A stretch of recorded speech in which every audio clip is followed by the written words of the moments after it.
ओम शांति। मिठे बचे तुम मानक निजर जोग बल द्वारा सारा सृष्टि को पवित्र करिया पड़िबो। तुमे जोग बल द्वारा ही माया उपरे विजय प्राप्त करी विश्व विजय होई पारिबो। तेणु बाबा कहते अमृत बल उठी तुम मानक जोग करिया पड़ियो। जोग कले तुमे पवित्र होई पारिबो। आ जोग बल द्वारा ही विश्व विजय होई पारिबो। तेणु आमको 2 ରୁ 5 मॉर्निंग टाइम रे उठी बाबा को जोग करिया पड़ियो। बाबांकर पार्ट अर्थात भूमिका कौन से पार्ट को तुमे पिला माने केउ आधार जानिल। बाबांकर पार्ट होची समस्तंकर दुख हरण करी सुख देवा, रावणर जंजीर मुक्ति करिबा। जेतेबेले बाबा आसंती सेतेबेले भक्तिर रात्रि पाहि जाए। बाबा तुमको निजर एवं निज संपत्तिर परिचय देई थांती। तुमे माने केवल एकमात्र बाबा को जानिबा द्वारा ही सबकिछि जानी जाउछ। तेणु बाबांकर भूमिका है आमको दुखरु हरण करी सुखर राज्य को नहीं जावा, रावणर जेल रु मुक्ति करिबा। आ बाबा आसुचंती आमको बाबा को जानिया पड़ियो। ताहले आमे बाबांकर संपत्तिर परिचय पाई परिबा एवं संपत्तिर उत्तराधिकारी हेई परिबा। तेणु बाबा को जानिबा द्वारा ही सबकिछि संभव होता है। गीत अच्छी तुमी हो माता पिता तुमी हो, अर्थात तमे होच बापा तमे होच माँ। ओम शांति। पिला माने ओम शांतिर अर्थ भल भाव बुझीचंती। बाबा बुझाउचंती आमे आत्मा ए सृष्टि ड्रामारे आमर मुख्य अभिनय रही। कहार अभिनय? आत्मा शरीर धारण करी अभिनय करथे। बाबा पिला मानक एबे आत्मा अभिमानी करूछंती। एते समय देह अभिमान रहिल, एबे निजको आत्मा निश्चय करी बाबा को मने पकेबाकू हब। बहुत वर्ष धरी आमे देह अभिमान रही आसिले 63 जन्म हला। एबे आमको आत्मा अभिमान होई रहिबाकू हेबो। ड्रामार नियम अनुसार आमर बाबा आसचंती एवं आसी थांती मध्य रात्रि समय। केबे आसंती तार तिथि तारीख किछि नहीं। तिथि तारीख तांकर थाए जे लौकिक जन्म नहीं थांती एवं बाबांकर कौनसी शरीर नाहंती। बाबा जन्म मरण चक्र रे आसंती नहीं। ये तेहले पारलौकिक पिता, यांकर लौकिक जन्म नहीं। श्रीकृष्णंकर जन्मर तिथि तारीख समय इत्यादि सबु किछि रहिछि। बाबांकर तो दिव्य जन्म कह जाए। बाबा ब्रह्मा को शरीर रे प्रवेश करी कहउचंती एहा होउची बेहदर ड्रामा। सेथिरे अधा कल्प हला राति, अर्थात जेतेबेले घोर अंधकार होइताए सेतेबेले मु आसीथाए। सेतिरे तिथि तारीख किछि नाही। एही समय रे भक्ति मध्य तम प्रधान। अधा कल्प होउची बेहदर दिन। बाबा निजे कहउचंती मु एहांक भितरे प्रवेश करिछि ब्रह्मा बाबांक शरीर रे। गीतार अच्छी भगवान वाच, किंतु भगवान केबे मनुष्य होई पारिबे नाही। कृष्ण मध्य दैवी गुण युक्त मनुष्य अटंती। एहाको मनुष्य लोक कह जाए। यह देवलोक नुहे। गायन मध्य अच्छी ब्रह्मा देवताय नमः, सेमाने हेले सूक्ष्म निवासी। पिला माने जानती सेठारे हाड़ मांसर शरीर न थाए, ताहाला सूक्ष्म श्वेत वर्णर छाया शरीर। जेतेबेले आम ब्रह्मलोक शांतिधाम थाए सेतेबेले सूक्ष्म शरीर थाए, हाड़ मांसर शरीर न थाए। एहाकू कौनसी मनुष्य जानती नहीं। एहा बाबा आसी शुणाउचंती। ब्राह्मण ही शुणी थांती, आउ केही शुणती नहीं। ब्राह्मण वर्ण भारत रे ही थाए, ताहा मध्य सेतेबेले थाए जेतेबेले परमपिता परमात्मा प्रजापिता ब्रह्मा द्वारा ब्राह्मण धर्मर स्थापना करती। तेबे यांकु बा ब्रह्मा को रचयिता कुआजिबो नाही। नुआ रचना केही रचंती नहीं, केवल नवीकरण करती। डाकंती मध्य हे बाबा एई पति दुनिया रे आसी आमको पावन करो। दुनिया समस्त लोक वर्तमान दुखी अवस्था अछंती, पतित अवस्था अछंती। बाबा को डाकुचंती। एबे बाबा तुम मानको पवित्र करूचंती। तुमे पुणी जोग बल द्वारा एई सृष्टि को पवित्र करूच। माया उपरे तुमे विजय प्राप्त करी जगत जीत होउच। ଯୋଗ ବଳକୁ ବିଜ୍ଞାନର ବଳ ମଧ୍ୟ କୁହାଯାଏ। ଋଷି ମୁନି ଆଦି ସମସ୍ତେ ଶାନ୍ତି ଚାହାନ୍ତି, କିନ୍ତୁ ଶାନ୍ତିର ଅର୍ଥକୁ ଜାଣନ୍ତି ନାହିଁ। ଏଠାରେ ତ ନିଶ୍ଚୟ ଅଭିନୟ କରିବାକୁ ହେବ। ଶାନ୍ତିଧାମ ହେଲା ସୁଇଟ୍ ସାଇଲେନ୍ସ ହୋମ୍। ତୁମମାନଙ୍କୁ ଏବେ ଏକଥା ଜଣାଅଛି ଯେ ଆମର ଘର ଶାନ୍ତିଧାମ ଅଟେ, ପରମଧାମ। ଏଠାରେ ଆମେ ଅଭିନୟ କରିବାକୁ ଆସିଛୁ। ବାବାଙ୍କୁ ମଧ୍ୟ ଡାକୁଛନ୍ତି, ହେ ପତିତ ପାବନ, ଦୁଃଖହର୍ତ୍ତା, ସୁଖକର୍ତ୍ତା, ଆସି ଆମକୁ ଏଇ ରାବଣର ଜଞ୍ଜିରରୁ ମୁକ୍ତି କର। ଭକ୍ତି ହେଲା ରାତି, ଜ୍ଞାନ ହେଲା ଦିନ। ରାତି ମୁର୍ଦାବାଦ ହୋଇ ପୁଣି ଜ୍ଞାନ ଜିନ୍ଦାବାଦ। ଏହା ଦୁଃଖ ସୁଖର ଖେଳ। ତୁମେ ଜାଣିଛ, ପ୍ରଥମେ ଆମେ ସ୍ୱର୍ଗରେ ଥିଲେ, ପୁଣି ଖସି ଖସି ତଳେ ନର୍କରେ ପଡ଼ିଲୁ। କଳିଯୁଗ କେବେ ଖଲାସ ହେବ, ପୁଣି ସତ୍ୟଯୁଗ କେବେ ଆସିବ, ଏ କଥା ଜାଣନ୍ତି ନାହିଁ। ଏବେ ତୁମେମାନେ ବାବାଙ୍କୁ ଜାଣିଛ, ତେଣୁ ବାବାଙ୍କ ଦ୍ୱାରା ସବୁ କିଛି ଜାଣିଯାଇଛ। ବାବା ଆସି ଆମକୁ ବହୁତ କିଛି ଜଣାଇଲେ। ମନୁଷ୍ୟମାନେ ଭଗବାନଙ୍କୁ ଖୋଜିବା ପାଇଁ କେତେ ଧକ୍କା ଖାଉଛନ୍ତି। ଏବେ ତୁମେମାନେ ବାବାକୁ ଜାଣିଯାଇଛ, ତେଣୁ ବାବାଙ୍କ ଦ୍ୱାରା ସବୁ କିଛି ଜାଣିଯାଇଛ। ମନୁଷ୍ୟମାନେ ଭଗବାନଙ୍କୁ ଖୋଜିବା ପାଇଁ କେତେ ଧକ୍କା ଖାଉଛନ୍ତି, କିନ୍ତୁ ବାବାଙ୍କୁ ଜାଣୁନାହାନ୍ତି। ଜାଣିବେ ସେତେବେଳେ ଯେତେବେଳେ ବାବା ନିଜର ଓ ସମ୍ପତ୍ତିର ପରିଚୟ ଦେବେ। ସମ୍ପତ୍ତି ବାବାଙ୍କ ଠାରୁ ମିଳେ, ମାଙ୍କ ଠାରୁ ନୁହେଁ। ୟାଙ୍କୁ ମମା ମଧ୍ୟ କୁହାଯାଉଛି, ପରନ୍ତୁ ୟାଙ୍କଠାରୁ ବର୍ଷା ମିଳେ ନାହିଁ। ବ୍ରହ୍ମବାବା ଏବଂ ମମା ଏମାନଙ୍କ ଠାରୁ ବର୍ଷା ମିଳେ ନାହିଁ। ଡାଇରେକ୍ଟ ବର୍ଷା ଆମକୁ କେବଳ ବାବାଙ୍କ ଠାରୁ ହିଁ ମିଳିଥାଏ। ତେଣୁ ଆମକୁ ବାବାଙ୍କୁ ଜାଣିବା ଦରକାର। ତେଣୁ ୟାଙ୍କୁ ମଧ୍ୟ ମନେ ପକାଇବା ଉଚିତ ନୁହେଁ। ବ୍ରହ୍ମା ବିଷ୍ଣୁ ଶଙ୍କର ମଧ୍ୟ ଶିବଙ୍କର ସନ୍ତାନ, ଏ କଥା ମଧ୍ୟ କେହି ଜାଣନ୍ତି ନାହିଁ। ବ୍ରହ୍ମା ବିଷ୍ଣୁ ଶଙ୍କର ଏମାନେ ବାବାଙ୍କର ସନ୍ତାନ ବା ଶିବଙ୍କର ସନ୍ତାନ ଅଟନ୍ତି। ବେହଦ ସାରା ଦୁନିଆରେ ରଚୟିତା ଏକମାତ୍ର ବାବା ହିଁ ଅଟନ୍ତି। ବାକି ସମସ୍ତେ ତାଙ୍କର ରଚନା ଅର୍ଥାତ୍ ହଦର ରଚୟିତା। ବେହଦ ସାରା ଦୁନିଆରେ ରଚୟିତା ଏକମାତ୍ର ବାବା ହିଁ ଅଟନ୍ତି। ବାକି ସମସ୍ତେ ତାଙ୍କର ରଚନା ଅଥବା ରଚୟିତା। ଏବେ ତୁମେ ପିଲାମାନଙ୍କୁ ବାବା କହୁଛନ୍ତି, ମୋତେ ମନେ ପକାଅ, ତେବେ ତୁମର ବିକର୍ମ ବିନାଶ ହେବ। ମନୁଷ୍ୟ ବାବାକୁ ଜାଣିନାହାନ୍ତି, ତେବେ କାହାକୁ ମନେ ପକାଇବେ? ତେଣୁ କହୁଛନ୍ତି କେତେ ଅନାଥ ହୋଇଯାଉଛି। ଏହା ମଧ୍ୟ ଡ୍ରାମାରେ ନିର୍ଦ୍ଧାର୍ଯ୍ୟ ହୋଇଛି। ଯେଉଁମାନେ ବାବାକୁ ଜାଣିନାହାନ୍ତି, ପରମପିତା ପରମାତ୍ମାକୁ ଜାଣିନାହାନ୍ତି, ସେମାନେ ହେଲେ ଅନାଥ। ଭକ୍ତି ଜ୍ଞାନ ଏହି ଦୁଇଟି ମଧ୍ୟ ସବୁଠାରୁ ଶ୍ରେଷ୍ଠ କର୍ମ ହେଲା ଦାନ କରିବା। ଭକ୍ତି ମାର୍ଗରେ ଈଶ୍ୱରଙ୍କ ଉଦ୍ଦେଶ୍ୟରେ ଦାନ କରନ୍ତି। କାହିଁକି? କିଛି କାମନା ତ ନିଶ୍ଚୟ ରହିଥାଏ। ଭାବନ୍ତି ଯେ ଯେପରି କର୍ମ କରିବା ସେପରି ଫଳ ଆର ଜନ୍ମରେ ପାଇବା। ଏହି ଜନ୍ମରେ ଯେଉଁ କର୍ମ କରିବ ତାର ଫଳ ପର ଜନ୍ମରେ ପାଇବା। ଜନ୍ମ ଜନ୍ମାନ୍ତର ତ ପାଇବା ନାହିଁ। କର୍ମର ଫଳ ଗୋଟିଏ ଜନ୍ମ ପାଇଁ ହିଁ ମିଳିଥାଏ। ସବୁଠାରୁ ଭଲରୁ ଭଲ କର୍ମ ହେଲା ଦାନ କରିବା। ତେଣୁ ଆମ ସମସ୍ତଙ୍କୁ ଦାନ କରିବାକୁ ହେବ। ପାପରୁ ମୁକ୍ତି ପାଇବାକୁ ହେଲେ ଦାନୀକୁ ପୁଣ୍ୟାତ୍ମା କୁହାଯାଏ। ଭାରତକୁ ମହାଦାନୀ କୁହାଯାଏ। ଏ ଦୁନିଆରେ ଯେତେ ଦେଶ ଅଛନ୍ତି, ସବୁଠାରୁ ମହାନ ଦେଶ ହେଉଛି ଭାରତ। ଭାରତରେ ଯେତେ ଦାନ ହୋଇଥାଏ, ଏତେ ଆଉ କୌଣସି ସ୍ଥାନରେ ନାହିଁ। ତେଣୁ ଦୁନିଆରେ ଯେତିକି ସବୁ ଦାନୀ ଲୋକ ଭାରତରେ ହିଁ ରହିଥାନ୍ତି।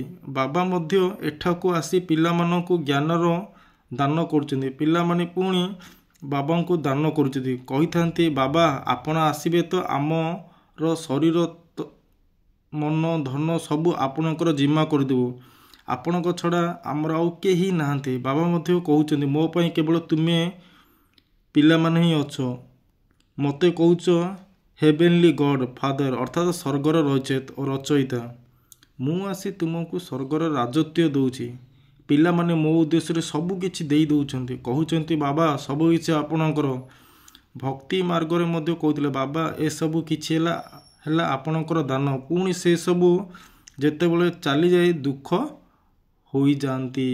ଆମେ କହୁଛନ୍ତି, ବାବା ମୋର ଯାହା କିଛି ତନ ମନ ଧନ ଶରୀର ସବୁ କିଛି ଆପଣଙ୍କର, କିନ୍ତୁ ସେସବୁ ଆମେ ଦାନ କରିନଥାଉ, ଯାହାଫଳରେ ଆମେ ଦୁଃଖୀ ହେଇଯାଉ। ପିଲାମାନେ ମୋ ଉଦ୍ଦେଶ୍ୟରେ ସବୁ କିଛି ଦେଇ ଦେଉଛନ୍ତି। କହୁଛନ୍ତି, ବାବା ସବୁ କିଛି ଆପଣଙ୍କର। ଭକ୍ତି ମାର୍ଗରେ ମଧ୍ୟ କହୁଥିଲେ, ବାବା ବାଏ ए सबु किछि ହେଲା ଆପଣଙ୍କର ଦାନ। ପୁଣି ସେ ସବୁ ଯେତେବେଳେ ଚାଲିଯାଏ ତେବେ ଦୁଃଖୀ ହୋଇଯାନ୍ତି। ସେ ସବୁ ହେଲା ଭକ୍ତିର ଅଳ୍ପ କାଳର ସୁଖ। ବାବା ବୁଝାଉଛନ୍ତି ଭକ୍ତି ମାର୍ଗରେ ତୁମେ ମୋତେ ପରୋକ୍ଷରେ ଦାନ ପୁଣ୍ୟ କରୁଛ, ତାର ଫଳ ତୁମକୁ ମିଳିଥାଏ। ଏବେ ଏହି ସମୟରେ ମୁଁ ତୁମକୁ କର୍ମ ଅକର୍ମ ବିକର୍ମର ରହସ୍ୟ ବୁଝାଉଛି। ଭକ୍ତି ମାର୍ଗରେ ତୁମେ ଯେପରି କର୍ମ କରିଥାଅ ତାର ଅଳ୍ପ କାଳ ସୁଖ ମଧ୍ୟ ମୋ ଦ୍ୱାରା ତୁମକୁ ମିଳିଥାଏ। ଏସବୁ କଥା ଦୁନିଆରେ କାହାକୁ ଜଣା ନାହିଁ। ତେଣୁ ଭକ୍ତି କାଳର ସୁଖ ହେଉଛି ଅଳ୍ପ କାଳର ସୁଖ। ଭକ୍ତି ମାର୍ଗରେ ଆସି ଆମେ ବାବାଙ୍କୁ ଇନଡାଇରେକ୍ଟ ଦାନ ଦେଉଥାଉ, କିନ୍ତୁ ଜ୍ଞାନ ମାର୍ଗରେ ଆମେ ଡାଇରେକ୍ଟ ବାବାଙ୍କ ପାଖରେ ସମର୍ପଣ ହୋଇଯାଇଥାଉ। ବାବା ହିଁ ଆସି କର୍ମର ଗହନ ଗତି ସମ୍ବନ୍ଧରେ ବୁଝାଉଛନ୍ତି। ସତ୍ୟ ଯୁଗରେ କେବେ କେହି ଖରାପ କର୍ମ କରନ୍ତି ନାହିଁ, ତେଣୁ ସେଠାରେ ସର୍ବଦା ସୁଖ ରହିଥାଏ। ସେଥିପାଇଁ ସୁଖଧାମ ସ୍ୱର୍ଗକୁ ସମସ୍ତେ ମନେ ପକାଇଥାନ୍ତି। ଏବେ ସମସ୍ତେ ନର୍କର ଅଛି, ତଥାପି କହୁଛନ୍ତି ଅମୁକ ସ୍ୱର୍ଗକୁ ଗଲା।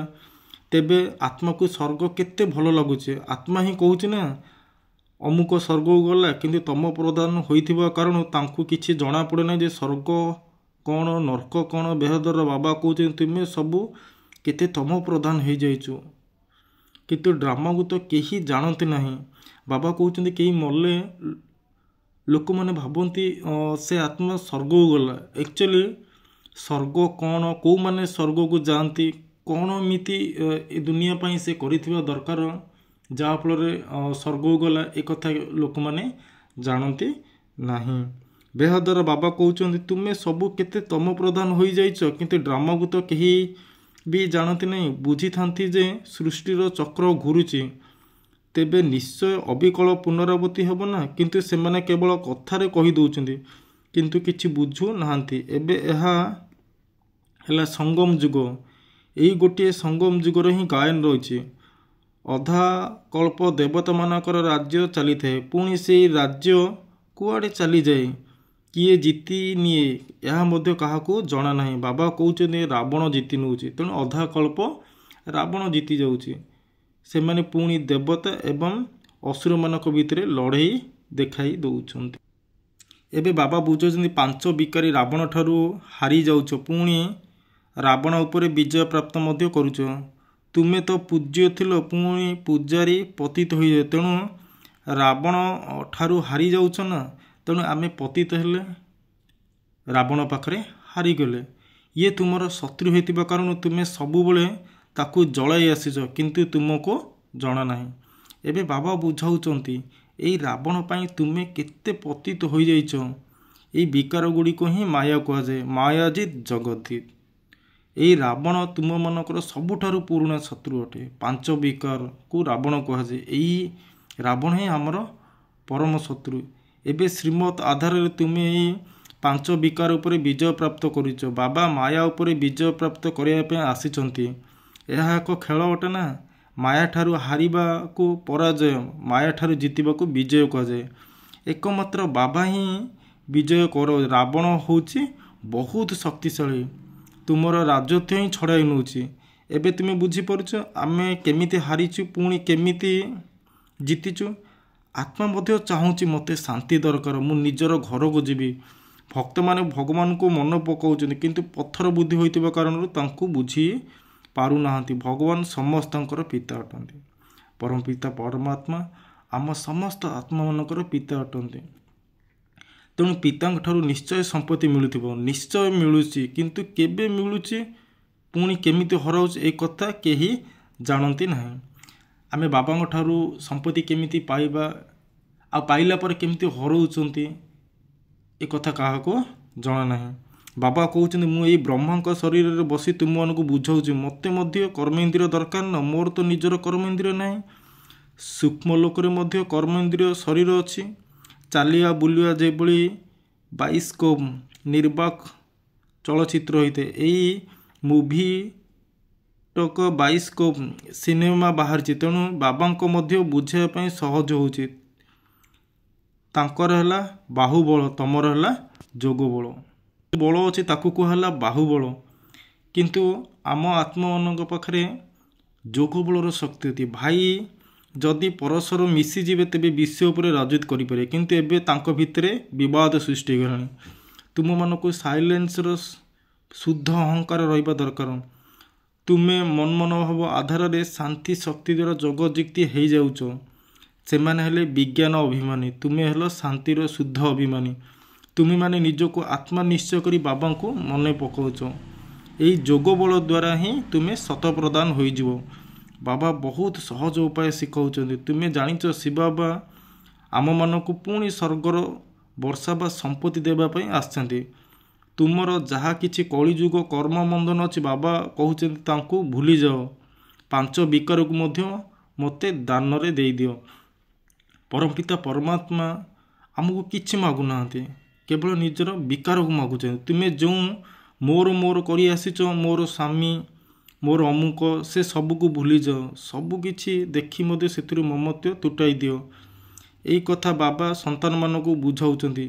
जी बाबा को जानती नहीं से माने यही भाषा को मध्य बुझीपारे ना। तेणु बाबा कहते मो ज्ञान को बुझा हेले मत बुझा पड़ो। बाबा आसी मनुष्य देवता करू। देवता माने सत्य जुगे ही था, कलि जुगे मनुष्य रही था जहाँकर एपर्यंत चिन्ह अर्थात चित्र मध्य अच्छी। मते ही कही था पतित पावन मु तल को खसे नहीं। तुम्हें कहूच आमे पवित्र थिलु, तल को खसी खसी एबे पतित हो जाइचु। एबे आपण आसी पवित्र करंतु, तेबे आमे निजर घर को जीवा। यह है आध्यात्मिक ज्ञान। यह अविनाशी ज्ञान रत्न अटे। यह है नूतन ज्ञान। एबे तुमको यही ज्ञान शिखाऊँच। रचयिता रचनार आदि मध्य अंतर रहस्य को बुझाऊँच।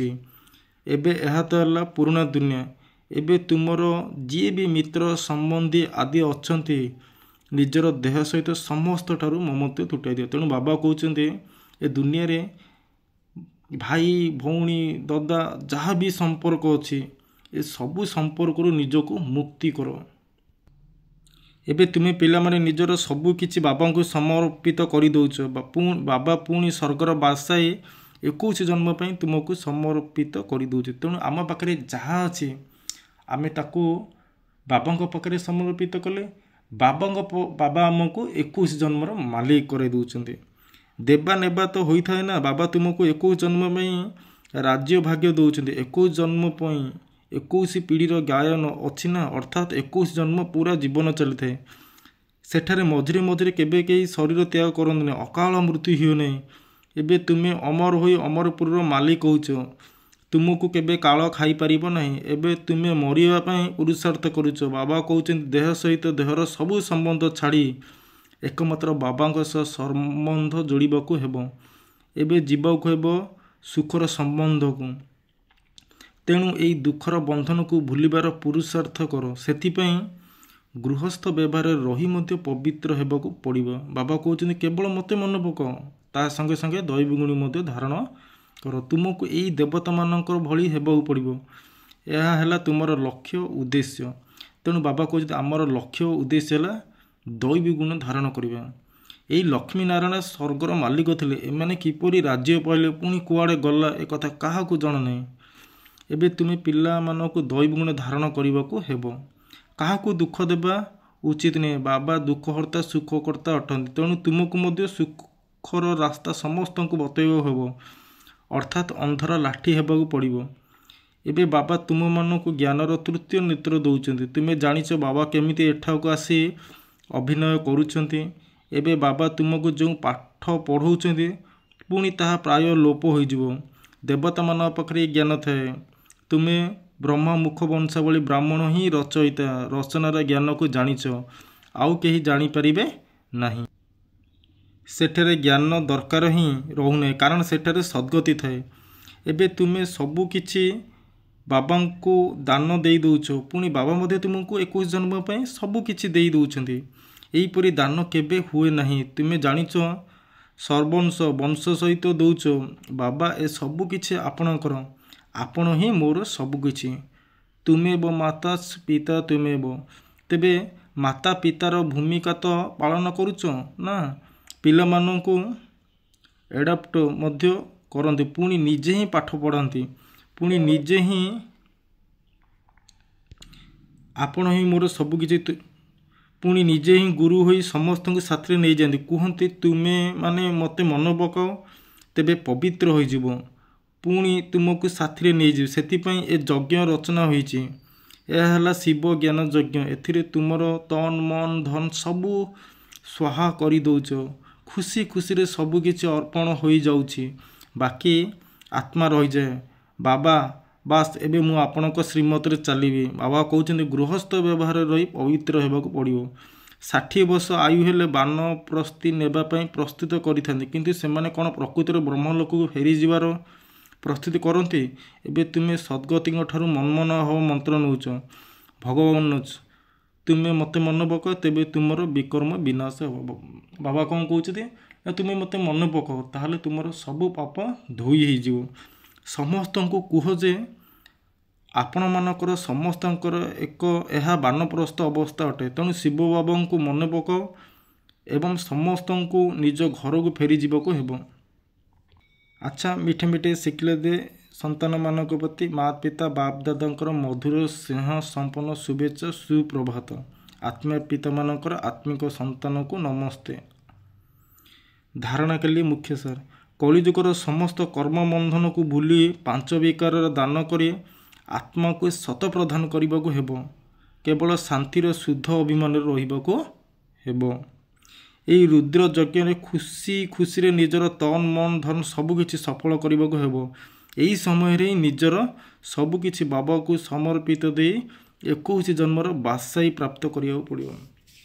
ଏ ବିଷୟର ବାଦଶାହୀ ନେବାକୁ ହେଲେ ଆମକୁ ବର୍ତ୍ତମାନ ଯାହା ଆମ ପାଖରେ ଅଛି ତନ ମନ ଧନ ସବୁକିଛି ବାବାଙ୍କ ପାଖରେ ସମର୍ପଣ କରିବାକୁ ହେବ। ତାହେଲେ ଆମେ 21 ଜନ୍ମର ରାଜ୍ୟ ଭାଗ୍ୟ ନେଇପାରିବା। ବରଦାନ। ରୋବ ଅର୍ଥାତ୍ ମାଲିକ ପଣିଆର ଅଂଶ ମାତ୍ରାର ମଧ୍ୟ ତ୍ୟାଗ କରୁଥିବା ସମାନଧାରୀ ପୁଣ୍ୟ ଆତ୍ମା ଭବ। ସମାନଧାରୀ ପିଲାମାନେ ସମସ୍ତଙ୍କୁ ସମ୍ମାନ ଦେଉଥିବା ଦାତା ହୋଇଥାନ୍ତି। ଦାତା ଅର୍ଥାତ୍ ଦୟାଶୀଳ। ସେମାନଙ୍କ ଭିତରେ କେବେ ବି କାହା ପ୍ରତି ମାଲିକ ପଣିଆ ଭାବନା ରଖି ହୁକୁମ ଚଲାଇବାର ସଂସ୍କାର ନଥାଏ। ତେଣୁ ବାବା କହୁଛି ଦାତା ହୁଅ। ଇଏ ତ ଏମିତି କାହିଁକି ହେଲା, ଏଇଭଳି କରିବା ଉଚିତ ନୁହେଁ, ଏଇଭଳି ହେବା ଉଚିତ ନୁହେଁ, ଜ୍ଞାନ କ'ଣ ଏମିତି କହୁଛି କି? ଏଗୁଡ଼ିକ ମଧ୍ୟ ସୂକ୍ଷ୍ମ ରୋବର ଅଂଶ ଅଟେ। ତେଣୁ ବାବା କହୁଛନ୍ତି ଦାତା ହୁଅ। ଦାତା ମାନେ ଦୟାଶୀଳ, ସମସ୍ତଙ୍କ ପ୍ରତି ଦୟାଶୀଳ ଭାବନା ରଖିବା ଦରକାର। ସିଏ ମୋ ପ୍ରତି ଏମିତି କଲା, ସିଏ ମୋ ପାଇଁ ନେଗେଟିଭ୍ ଭାବନା ରଖିଲା, ମୁଁ ତା ପାଇଁ ଭଲ କାମ କଲି, ଫିର୍ ବି ସିଏ ମୋ ପ୍ରତି ଏମିତି ଭାବନା ରଖ ନାହିଁ। ସମସ୍ତଙ୍କ ପ୍ରତି ଦୟା ଭାବନା ରଖ। ବସି ଧୋଇବ କୁଟୁମ୍ବକୁ। କିନ୍ତୁ ସମାନଧାରୀ ପୁଣ୍ୟ ଆତ୍ମାମାନେ ଖସି ପଡ଼ୁଥିବା ଆତ୍ମାକୁ ଉପରକୁ ଉଠାଇଥାନ୍ତି, ସେମାନଙ୍କୁ ସହଯୋଗୀ କରିଥାନ୍ତି। ସେମାନେ କେବେ ଏଇଭଳି ସଂକଳ୍ପ ମଧ୍ୟ କରିବେ ନାହିଁ ଯେ ଇଏ ତ କର୍ମର ଫଳ ଭୋଗୁଛି, ଯେମିତି କରିଛି ସେମିତି ପାଉଛି, ଏହାକୁ ତଳକୁ ଖସିବା ଦରକାର। ଏଇଭଳି ସଂକଳ୍ପ ତୁମ ମଧ୍ୟରେ କେବେ ବି ଆସିପାରିବ ନାହିଁ। ତେଣୁ ସମସ୍ତଙ୍କ ମଧ୍ୟରେ ଶୁଭ ଭାବନା ରଖିବା ଦରକାର। ସ୍ଲୋଗାନ। ସନ୍ତୁଷ୍ଟତା ଏବଂ ପ୍ରସନ୍ନତାର ବିଶେଷତା ହିଁ ଉଡ଼ିବା କଳାର ଅନୁଭବ କରିଥାଏ। ଆମକୁ ଯେକୌଣସି ପରିସ୍ଥିତିରେ ପ୍ରସନ୍ନ ରହିବାକୁ ପଡ଼ିବ, ସନ୍ତୁଷ୍ଟ ରହିବାକୁ ପଡ଼ିବ, ତାହେଲେ ଆମେ ଉଡ଼ତି କଳାର ଅନୁଭବ କରିପାରିବା। ଅବ୍ୟକ୍ତ ଇଶାରା। ସତ୍ୟତା ସଭ୍ୟତା ରୂପୀ ସଂସ୍କୃତିକୁ ଆପଣାଅ। ସଭ୍ୟତାର ଶକ୍ତିର ଚିହ୍ନ ହେଲା ନିର୍ଭୟତା। ଯାହା ପାଖରେ ସଭ୍ୟତା ଅଛି ସେ ନିର୍ଭୟ ରହିବ। କୁହାଯାଏ ସବ୍ତୋ ବିଠୋ ନଚ, ଅର୍ଥାତ୍ ସତ୍ୟତାର ଶକ୍ତିରେ ଶକ୍ତିଶାଳୀ ଆତ୍ମା ସର୍ବଦା ବେଫିକେ ନିଶ୍ଚିତ ହୋଇଥିବା କାରଣରୁ, ନିର୍ଭୟ ହୋଇଥିବା କାରଣରୁ ଖୁସିରେ ନାଚୁଥାଏ।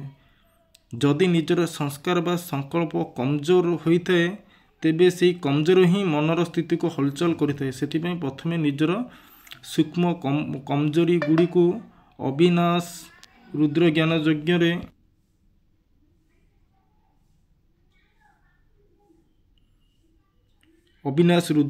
ଯଜ୍ଞରେ ସ୍ୱାହା କରିଦିଅ। ତେଣୁ ବାବା କ'ଣ କହୁଛନ୍ତି ଯେ ନିର୍ଭୟ ହୁଅ। ଯାହା ପାଖରେ ସତ୍ୟତା ଏବଂ ସଭ୍ୟତା ଅଛି ସେ ନିର୍ଭୟ ରହିଥାନ୍ତି, ଆଉ ନିର୍ଭୟ କାରଣରୁ ସବୁବେଳେ ଖୁସିରେ ରହିଥାନ୍ତି।